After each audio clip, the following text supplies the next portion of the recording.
So we're here today to discuss a little bit about Passover and try to understand how we can really be free um, today, and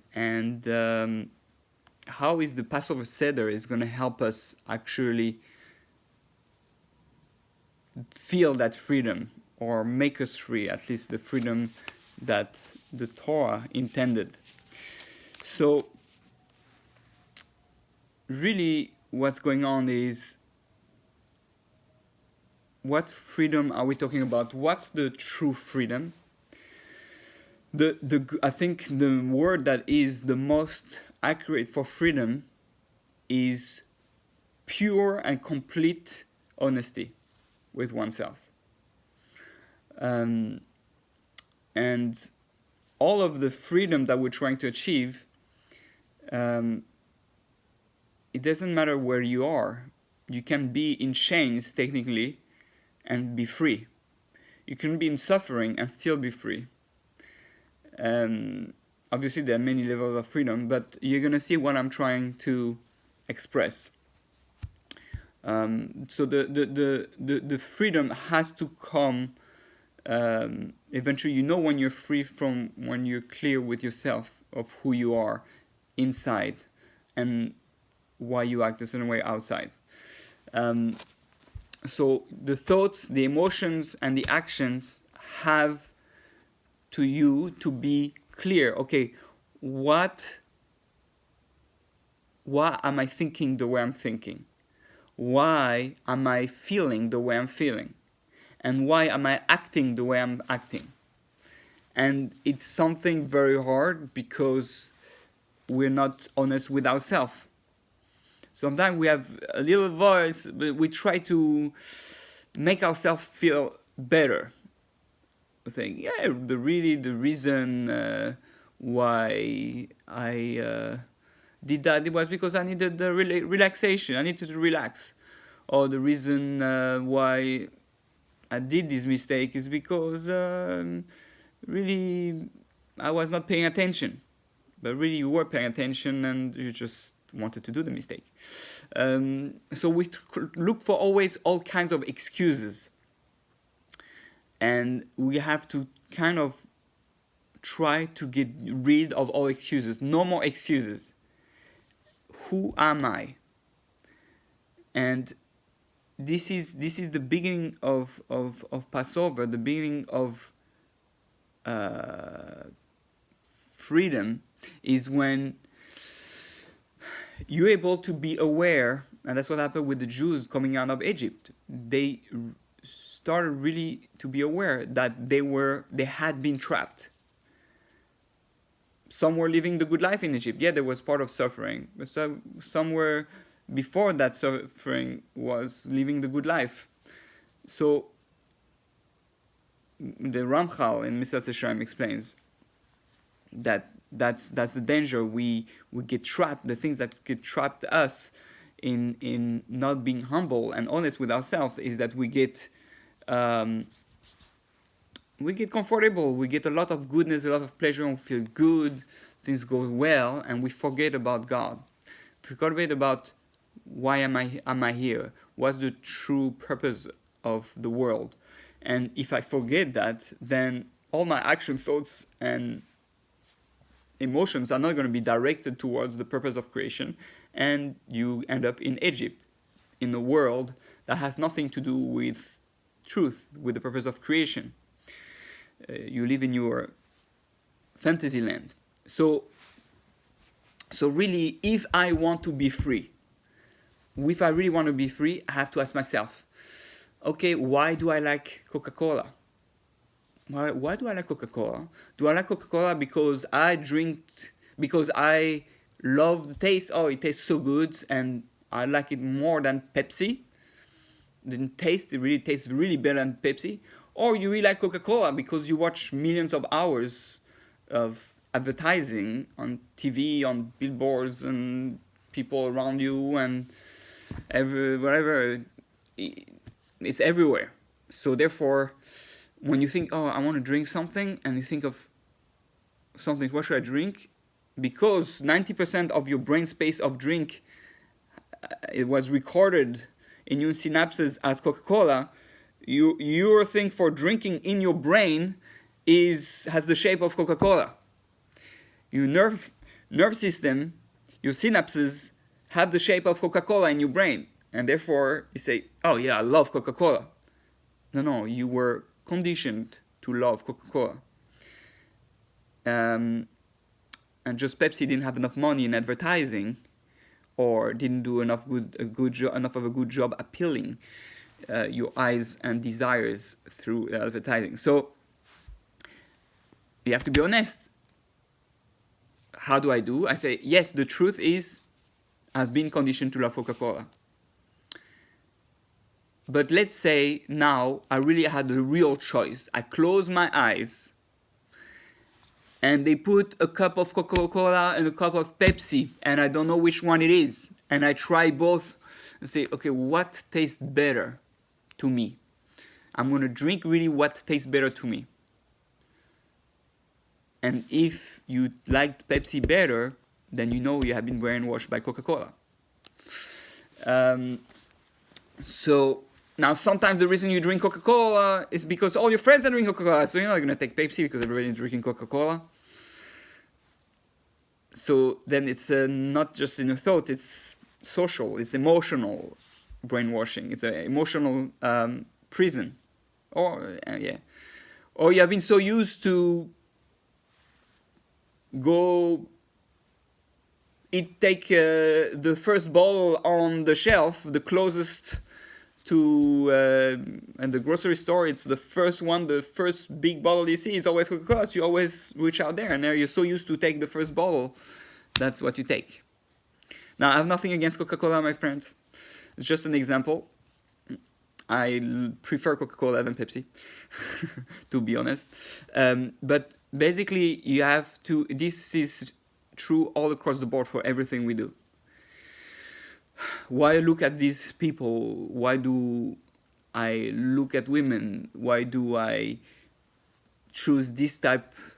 Why am I attracted to this type of food? Why do I want whatever? You have to explore all your desires and all your habits and you have to be honest, okay? This is the true reason, if I'm honest with myself, is because I have a yetzer hara, I have an evil inclination. Yes, I am weak in that domain. I am not free. Each time I fail. Yeah, I watch too many shows. Yes, I ate too much unhealthy food. Yes, and you go through your life and you ask yourself, I have all those things. And the thing is, we're clouded. So between the honest truth and the true self, there's something that's blocking us. And you know what it is? The cloud that's blocking us, that's chametz. That's what we call chametz. It makes it bigger. There's the self, and there's the big thing, and then there's something in between that makes it big and prevents us from seeing the reality, and that's the chametz. So we go back to the matzah. We go back to the original self. Just water and flour. Who am I? What's the original me? So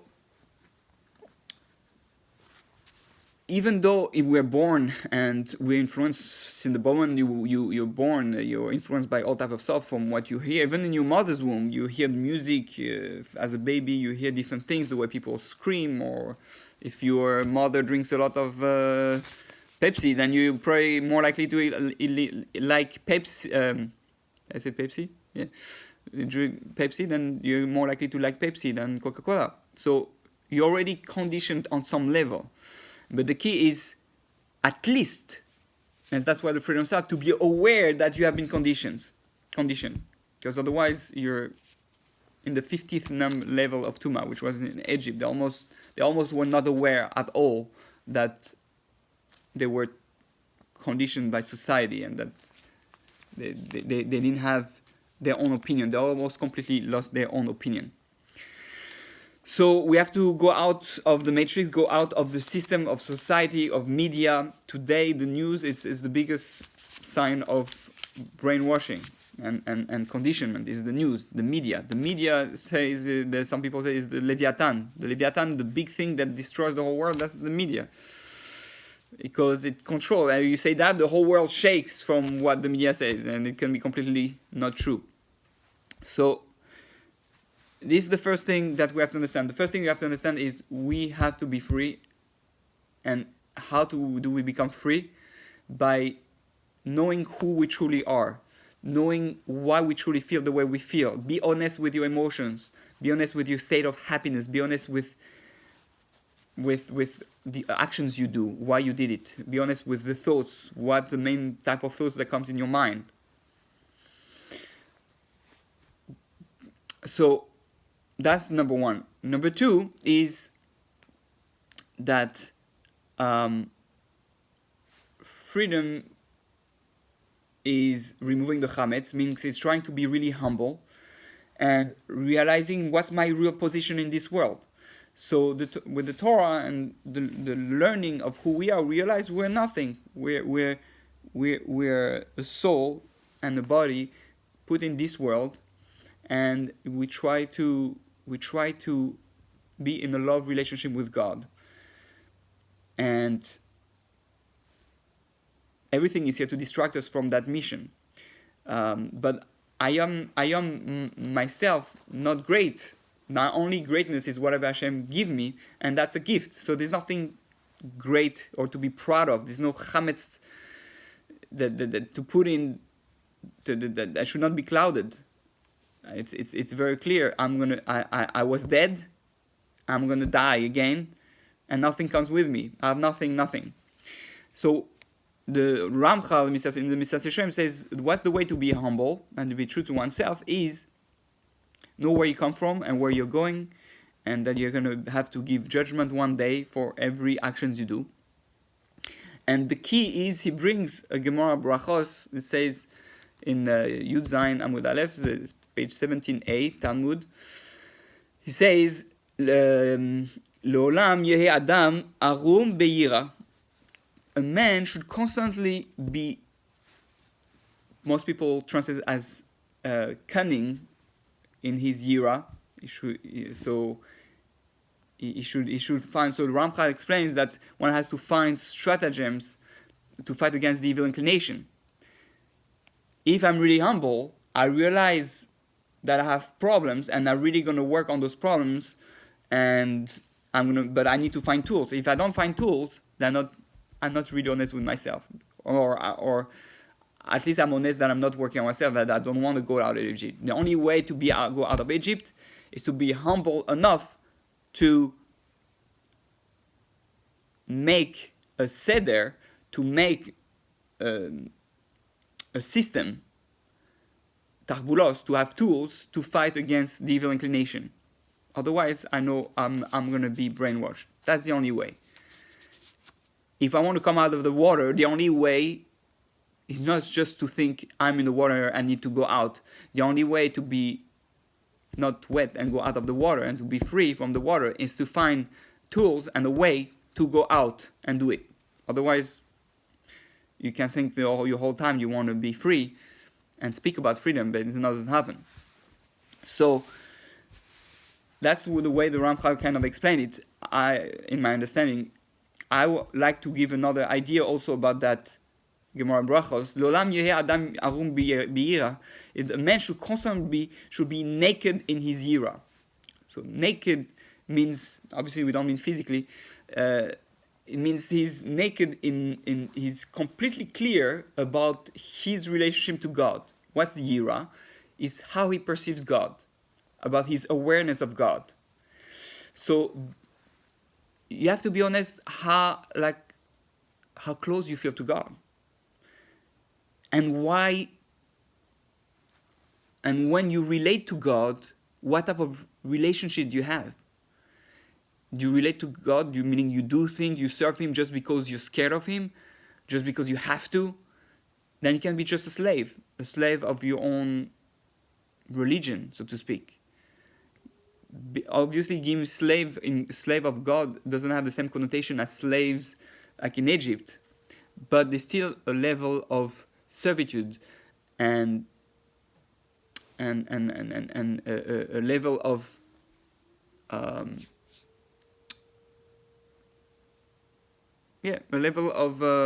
being still in a type of prison and limited.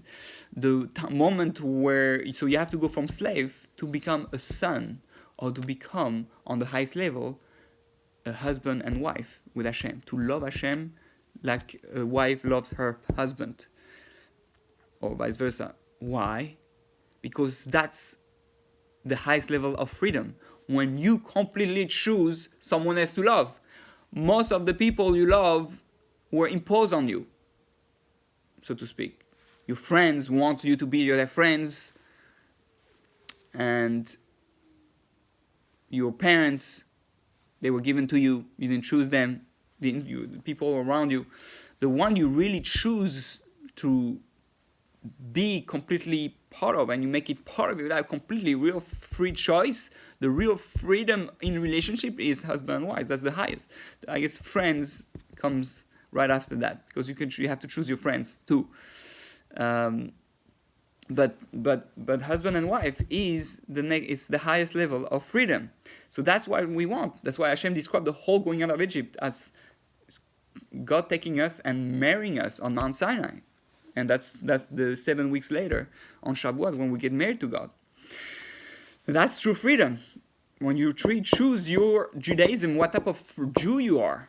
I choose to be free by getting married to God.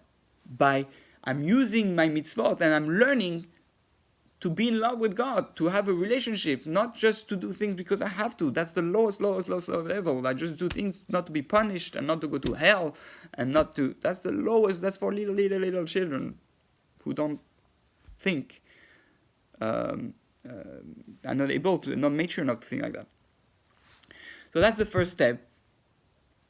And if one wants to be free, one has to reflect a lot on how to, you have to be honest with your thoughts, be honest with your emotions and with your actions, and you have to become naked with yourself, see the true you, see through, and become wise enough to make tools and challenge yourself to make the action necessary to get to the level of having pure thoughts, or know why your thoughts are like that, and know why you feel like this in this case, and why you do this action in any case. And that's really a true freedom. And that requires a lot of humility. Now, I must advise, there's the path of the just, the Mesilas Yesharim, which, if you want to go out of Egypt, this is the way to go. And I must, here, interestingly, speaking about Seder, the order of Passover, here you have Seder Vikuach and Seder Prakim. Also the order by Prakim, by chapter, and the order by an order of dialogue. So the idea is you have two Mesilas Yesharim and two ways that one is the dialogue way of to go out of Egypt, a bit like the Passover Gada. That's why I like that edition better. And otherwise, you have the Seder Prakim, the most popular one of the Path of the Just, which is the chapters. This book will help you find all the tools to go out of Egypt. That's why I speak a lot about it all the time. And if you really want to be a free man, then I recommend you to learn, live, experience, and act upon the words of the Mesilas Yesharim, and Bezat Hashem, you will be free of any chametz and free of any Egyptian society, and you'll be really happy and true to yourself. You know who you are, where you're going, what's your mission.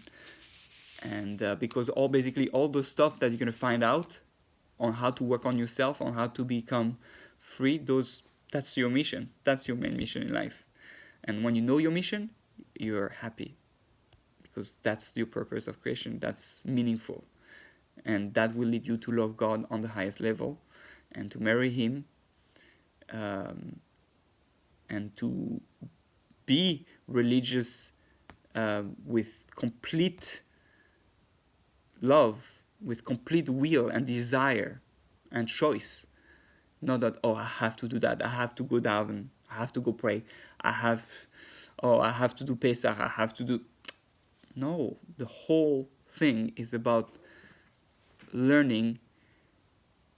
Basically, any one of us, and I'm speaking to myself, any one of us, where each time we do a mitzvah and we say, oh, okay, I have to do that, we don't really choose it, we don't really want it, we don't really love it. We're still in Egypt. Then because we're blind, we don't see that there's a God there that is crazy in love with us, and he just want to give us love. And we just have to see that and choose.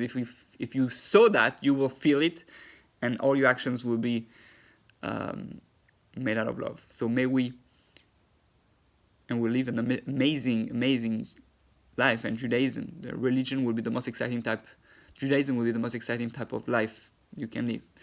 So may we all be able to be free, and to experience a freedom that becomes even more free as we go, so that we can reach the international, universal freedom, where the whole world will recognize the truth about who we are, where we're going, and that God is crazy in love with us.